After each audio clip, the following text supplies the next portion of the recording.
Okay, so here, well, no, let's do this. Here we go. Bun, sh, sh, sh, this is the BUNSHWEAR. BUNSHWEAR. This is the BUNSHWEAR. A bunch of schwear. Don't know what that means, but I can tell what it is. And it is a Glock field knife knockoff. And I think it is pretty close to the actual, although I'm not going to say that the steel is comparable. The dimension, size, shape, and everything of the knife are all but identical. This is kind of neat how they got this. I guess that would be to attach it to webbing and then lock it back in place. And then you've got a lanyard loop down here to tie it off in the bottom in a handle down configuration, which is, I mean, if I'm going to carry it for combat, that's what I'm going to do, is have it handle down, which is not really a big deal because of, I mean, that's me pushing it up, but it's, I mean, you really, well, okay, so you're going to have to push it up to pull it loose. Or maybe you could twist it. Probably be a good, let's see that. No, so just push it up and you get the knife out. Now, why did I get this? I was looking for the Glock field knife, and they're like in the 80s and $90. And they all had the stupid serrated root cutter in the back. Now, if you like that, I'm sorry. I mean, I don't mean to offend you, but I don't. I don't like the serrations on the back. And most importantly, these serrations are facing this way. And for all I know, it may be sawtooth. But that's a jugger. That's what it was designed for. That's what that was made for. That was made for jugging. And with those serrations, it don't jug so well. Now, the actual Glock field knife, at least a 78, I think it, or is it 81? It's hollow back here to about here. And it's like that, so this right here would fit in a stud under the rifle, and this would most likely probably fit in a lock at the tip of the barrel, and then this would snap into a peg that would go in here and hold it, and that's a bayonet.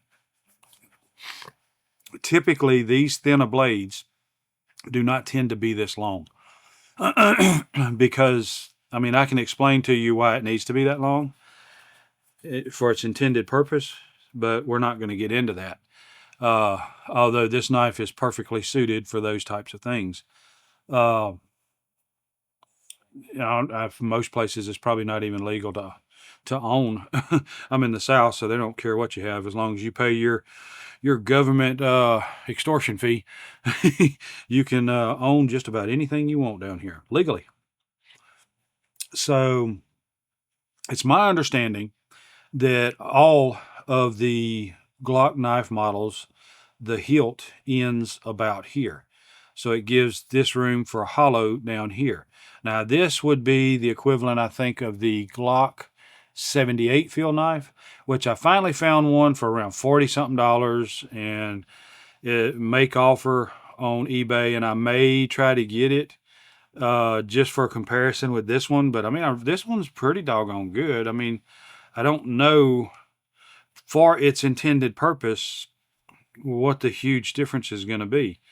I mean, if you go out and baton with it, I don't know if it's going to hold up better or worse. Probably worse than the actual Glock field knife. But dimensionally, this is basically the same the same knife. And if I did get the cheaper Glock field knife that had the serrations, I'm just going to grind them off, and you don't want to see me do that. So there we go. Because I really don't like serrations. I don't like them on the blade. I don't like the sawtooth on the back, which I think they refer to it as a root cutter. But the knife balances. Where is it balanced? That's awful good. Normally, it balances pretty. I think because of the width of my finger, but it would balance more at the tang here, and so that's a pretty good balanced blade. It's got enough weight in the rear to offset the length of the blade. So I think that's nice. I think it would be more uh, suited for being able to pitch this knife. I think you would be able to pitch it pretty good and do pretty well sticking that baby. Again, you know, this is, you got the tang protection here, but this right here is for attaching as a bayonet without. Well, let me get my.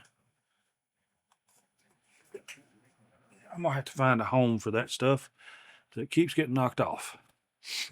So this part right here is designed to help lock it for a bayonet. But there's no lug back here to secure it as a bayonet. So that is just for aesthetics. That's just to make it look like a Glock knife. I think there's some videos online that compares these two, and they want to compare that this knife won't spark a ferro rod. I don't know. I don't really care. I could care less if it sparked a ferro rod. It's not necessarily what I would have, because I mean, I don't do that sort of stuff. If I want to start a fire, I use a match. And I'm not trying to be facetious. It's just basically I don't do the survival thing. uh, but there's nothing wrong with anybody that does. I mean, I'm the one. I've always said that when the world goes south, I'm not going hungry, and I ain't. Because I know how to hunt, I know how to fish, I know how to process animals if I do get them, and when I do get them, and I know what to do with them when that happens. And I know how to get them, and so I've got all that part down. So I still eat. Uh, so and I also know how to make a fire without a ferro rod. So uh, I just, I don't see that as being a big thing. More likely, it's due to the fact that this is not very sharp on the edge back here. That's a very dull transition on the back of it. Probably the blade would spark. I don't have one handy, or I would strike it. But it fits good in the hand. It's got a nice grip. It is, again, a copy of a Glock field knife, and that knife was designed for combat and as a uh, bayonet. And so, in the beginning, the way the designs were with any kind of combat knives, the combat knife doubled as a bayonet to go on the end of the rifle. And so I think I don't know what the current U.S. combat knife is, but I know at one point it was the K-bar, and I have a K-bar. And I'll take and do some comparisons with all these knives. But basically, this right here can be connected in the sheath either direction. It is secured, and it's secured so well, a lot of people will shave that. I don't recommend doing it. Just lift that edge to take the knife out, and it doesn't take anything to do that. Just deal with it, because that's going to wear.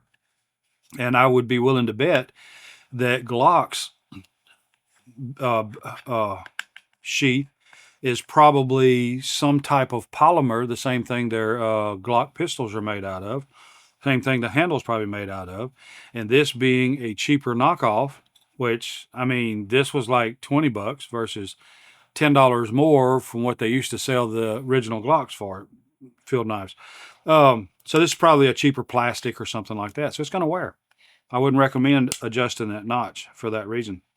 But I don't really care about the sheath because that's not something that would fit me very well in my lifestyle to carry. This would be something I would probably mount next to the shop door, which, by the way, I have a survival knife that's mounted by the shop door in my shop. So Just thought this was interesting to take a look at, and we'll do some comparisons. And if I can get a actual Glock field knife, and I forget if this is the 81 knockoff or the 78 knockoff. I think it's the 78 that doesn't have the serrations. Then I will do a comparison between the two, and try to do, see how and which is better. So anyway, I just thought that was interesting that you'd like to look at. So I thank you for sticking around and still being here. And I would like to ask that if you like this kind of content, that you would consider liking and subscribing. Most importantly, comment below and let's talk about this stuff.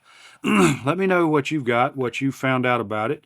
And if you've been able to do some hardness testing on this BUNSHWEAR, to see if it's what the actual blade hardness. I think the Glocks are in the 50s, and I don't think it's hard to achieve a 50 something Rockwell hardness. The upper 50s into the lower 60s, I think, is a much harder achievable deal. So anyway, I appreciate you being here. I appreciate you spending time and sticking around with me. I thank you, and I will see you on the next one. Your time is very important to me, and I thank you for spending it here with me. Thanks, and God bless.